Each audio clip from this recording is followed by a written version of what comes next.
Cette vidéo, c'est pour répondre à Kam Histoire, qui a fait une story sur ma vidéo que j'ai fait où je remercie Nasdaq et tous les influenceurs qui ont osé se prononcer par rapport à la cause palestinienne, qui n'ont pas eu peur de perdre leur partenariat, ainsi de suite. Donc lui, il a screené ma vidéo, il a mis dans sa story, ouais, c'est la honte. Bah, je vais vous mettre d'ailleurs son screen, regardez.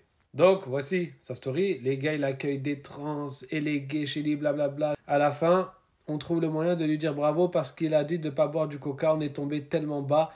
Wallah, oui. Je le remercie et je le remercie une deuxième fois et une troisième fois et tous les influenceurs, même des non-musulmans qui sont connus pour je ne sais quoi, si ils ont pris le temps de parler de la cause palestinienne, je les remercie pour cela.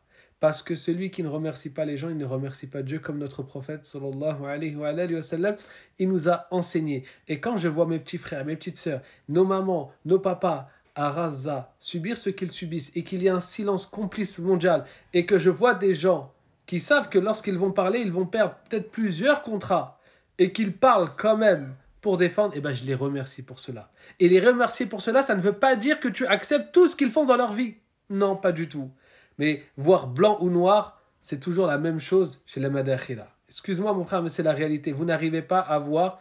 Non, c'est soit blanc, soit noir avec les gens. Je vais te montrer une parole de Ibn Taymiyyah rahimahullah parce que je sais que tu l'estimes.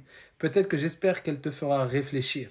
Et que médite-la, lis-la, écoute-la et réfléchis bien, profondément.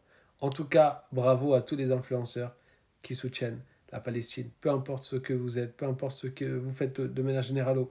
Ça, c'est une chose. Par contre, se positionner publiquement pour la Palestine, bravo. Regardez, derrière moi, on a Minhaj al-Sunnah d'Ibn Taymiyyah, et s'il vous plaît, prêtez bien attention, parce que les Madakhila, pour ce genre d'action que Ibn Taymiyyah va faire là, à l'instant que je vais vous lire, si tu enlèves Ibn Taymiyyah, tu mets un autre nom, ils vont te dire, lui, c'est un Mubtadi'. Lui, il faut le délaisser, parce que c'est ça qu'il reproche à plein de personnes. À plein de personnes aujourd'hui, c'est, il a fait les éloges de telle personne, etc. Regardez ce que Ibn Taymiyyah fait. Wa Abdurrahman al-Assam, wa in kana mu'taziliyan.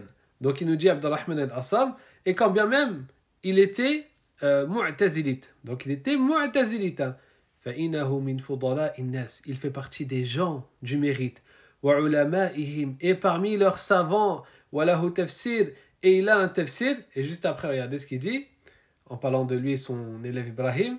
Il dit فَهَؤُلَا مِنْ أَذْكِيَاءِ النَّاسِ. Ils font partie des plus intelligents parmi les gens. Ça veut dire que malgré les désaccords qu'il avait avec ces gens-là, il a su reconnaître le bien en eux. Il a su reconnaître le bien en eux. Et le fait qu'ils reconnaissent le bien en eux, dans ce qu'il vient de dire là, ça ne veut pas dire qu'ils valident automatiquement leur école de croyance qu'ils ont eue. D'accord? Quand tu reconnais du bien chez les gens, ça ne veut pas dire que tu valides tout ce qu'ils disent.